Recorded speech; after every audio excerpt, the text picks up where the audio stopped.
Hello guys, welcome back to our channel. আমার নাম হচ্ছে ঐশ্বরিয়া, এটা আমার প্রথম ব্লগ। আর এখন আমি এই ব্লগটা বানাচ্ছি বাজার যাওয়া নিয়ে। আমি প্রথমবার বাজার যাচ্ছি আমার হাজব্যান্ডের সাথে, আগে কখনোই যাইনি। আর মাত্র 200 টাকা নিয়ে, আমার হাজব্যান্ড বলে এই 200 টাকায় তোমায় যা বাজার করার করতে হবে। আমি একটা গ্রামের বউ, সাধারণ বউ।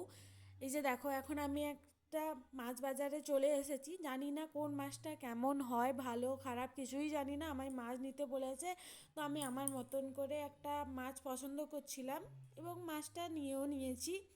তারপরে আমি সবজি বাজারে গিয়ে এই দেখো এই পুঁই শাক নিয়েছি, আরও ভেতরে ঢ্যাঁড়স, পটল, আলু সব কিছুই আছে ব্যাগের মধ্যে, এবং একটু লাল শাক যেটা আমি প্রচুর পছন্দ করি সেটাও নিয়েছি।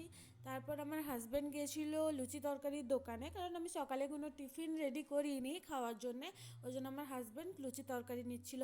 তারপর চলে গেলাম একটা লক্ষ্মী খুঁটি কিনতে, কারণ আমার লক্ষ্মী খুঁটিটা ভেঙে গেছিলো, তাই আমি ভাবলাম একটা নতুন লক্ষ্মী খুঁটি নিয়ে নিই।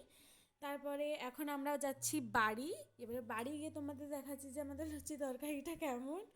এবং তোমাদের যদি আমাদের এই ভিডিওটা ভালো লেগে থাকে তো প্লিজ লাইক, কমেন্ট এবং সাবস্ক্রাইব করে দিও। বাই।